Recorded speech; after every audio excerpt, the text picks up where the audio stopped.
जय जगन्नाथ नमस्कार प्रिय दर्शक बंधु मु ज्योतिषाचार्य प्रमोद कुमार पंडा आपण स्वागत करुच्ची आपण मानकर प्रिय चैनल आस्ट्रो कल्याण चैनल को प्रिय दर्शक बंधु जो व्यक्ति मन चैनल को देखुं सब्सक्राइब करना सब्सक्राइब करूँ लाइक करूँ अधिक अधिक शेयर करूँ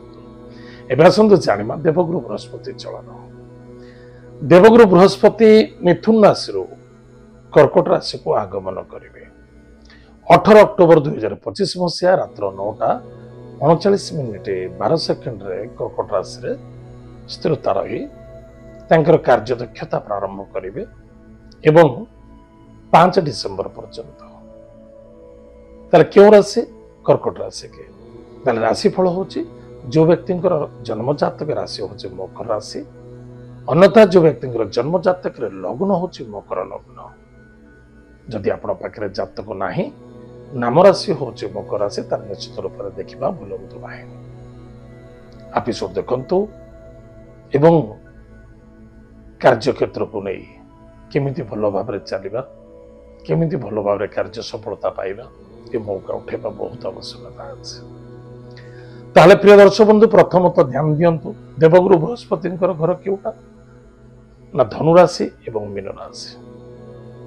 देवगुरु बृहस्पति कर्कट राशि उच्च फल दियंती मकर राशि नीच फल दियंती देवगुरु बृहस्पति प्रथम दृष्टि पंचम भाव को थाए ताहले पंचम भाव होला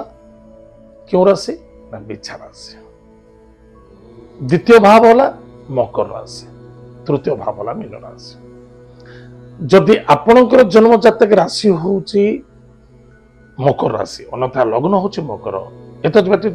जातक नहीं नाम राशि हूँ मकर राशि निश्चित रूप से वैवाहिक जीवन में जबरदस्त सफलता देखा तो बहुत बड़ टर्निंग पॉइंट अच्छे जो व्यक्ति पारिवारिक समस्या जटिलता होता दाम्पत्य जीवन में विच्छेदन घटुला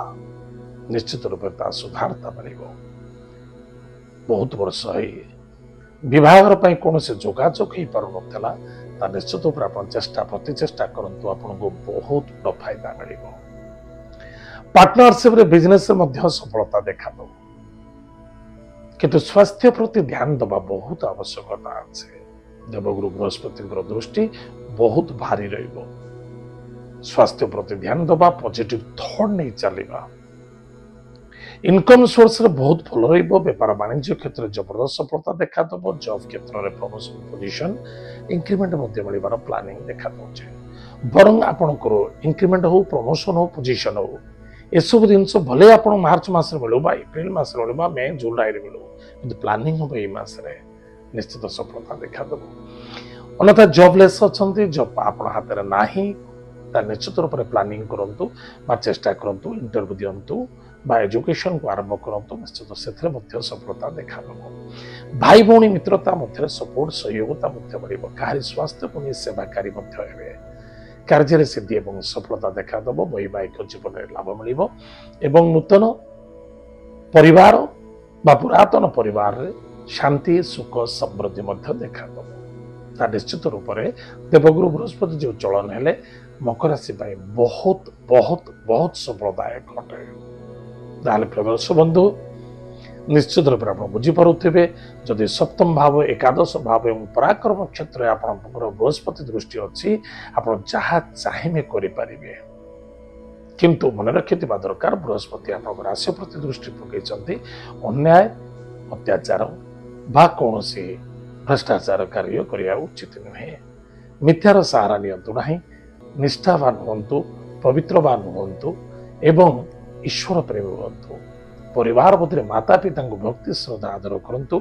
गुरुजन व्यक्ति को सेवा करूँ मान्यता दिंतु ताहले आपन को भल फल मिल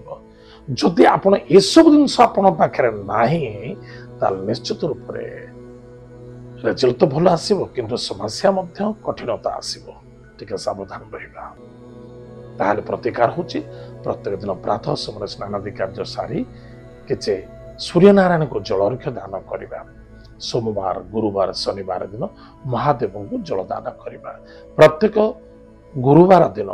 सोमवार ठारू शनिवार पर्यंत करूँ चलो कि असुविधा ना रंभा वृक्ष को पूजा करवा एवं औषस्थ वृक्ष जलगुड़ दान करवा ଆମିଷକୁ ସମ୍ପୂର୍ଣ୍ଣ ଭାବରେ ତ୍ୟାଗ କରିବା, ନିଶା ଦ୍ରବ୍ୟ ଠାରୁ ଦୂରେଇ ରହିବା, ତା ନିଶ୍ଚିତ ରୂପରେ ଆମର ସ୍ୱାସ୍ଥ୍ୟର ଉପଶମ ଦେଖାଦେବ, ପାରିବାରିକ ସୁଖ ଶାନ୍ତି ସମୃଦ୍ଧି ଦେଖାଦେବ, କର୍ମରେ ମଧ୍ୟ ବିଜୟ ପ୍ରାପ୍ତି ହେବ, ଅର୍ଥନୈତିକ କ୍ଷେତ୍ରରେ ମଧ୍ୟ ସଫଳତା ଦେଖାଦେବ। ଭଲ ଭଲ ବନ୍ଧୁ ମିତ୍ରଙ୍କର ସହଯୋଗ ମିଳିବ। ତାହେଲେ ପ୍ରିୟ ଦର୍ଶକ ବନ୍ଧୁ, ଆଜି ଆମେ ଜାଣିଲେ ମକର ରାଶି ବ୍ୟକ୍ତିମାନଙ୍କ ପାଇଁ ଦେବଗୁରୁ ବୃହସ୍ପତି ଚଳନର ଫଳାଫଳ ଆଜି ସମୟ ଯାଇଛି। କାର୍ଯ୍ୟକ୍ରମକୁ ଆମେ ଏଇଠି ରଖୁଛୁ, ପୁଣି ଦେଖା ପାଇବା ମଧ୍ୟରେ। ଜୟ ଜଗନ୍ନାଥ, ନମସ୍କାର, ହରି ଓମ୍।